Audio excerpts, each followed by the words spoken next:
What do you mean that there is a Kenyan accent?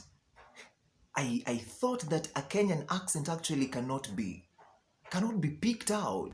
Well, most Kenyans act to be surprised when they are told that you have a Kenyan accent. Like, I heard you speaking and I knew you must be from Kenya. Because we usually think that we have a neutral accent which somebody cannot pick out. But there are some words, the way we pronounce them, somebody will automatically know that this one must be from Kenya.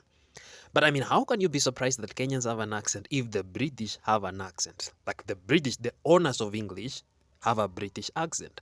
Americans, whose first language is English, they have an American accent. So how will you think we Kenyans, where English is our third or fourth language, we won't have an accent? I mean, in one way or another, these other two or three languages which we know already must impact this English that we are learning. In most cases, you cannot hear your own accent. Somebody else has to listen to it and tell you, I knew you because the way you spoke. For instance, our good neighbors, the Ugandans, themselves, whenever they are speaking, they don't have to introduce themselves. You will know that this is Omuzingusi from Kampala.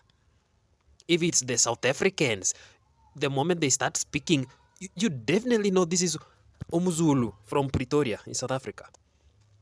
If it's the Nigerians, you go know they have to introduce yourself a beg. We know you are Ojoko from Abuja. You don't have to tell us who you are.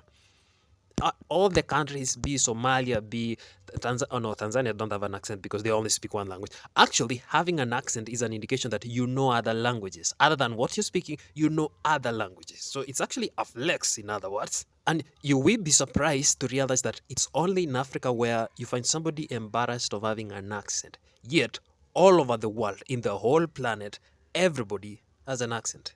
Be it Italy, France, India, China, Russia, everybody's speaking with an accent, but only in Africa where you have to be embarrassed of it. I really find it ridiculous because apparently, how can you criticize somebody how they speak their third or fourth language?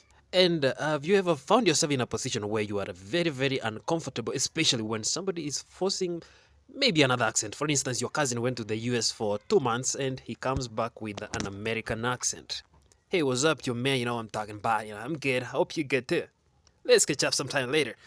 And you're like, you are so fake. You are as fake as you can.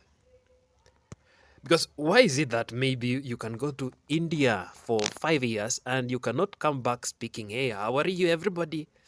Namaste, how are you? You will come back speaking the way you were speaking.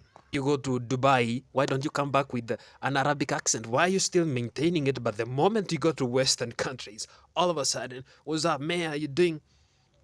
Doing what? You know what I mean? What's you know what I mean? What's even that? You've been to UK for just merely 6 months and you're back here with a bottle of water. What's a bottle of water? Actually, anytime you find yourself speaking to somebody and they start switching to an accent of the country which they went just merely 1 month, this is what you're supposed to do. Put your hand like this, okay? Then ensure they are standing somewhere here. Then move your hand at a very fast speed so that it touches their cheek. At least to reset their brain so that they can start speaking the way they were speaking before they left.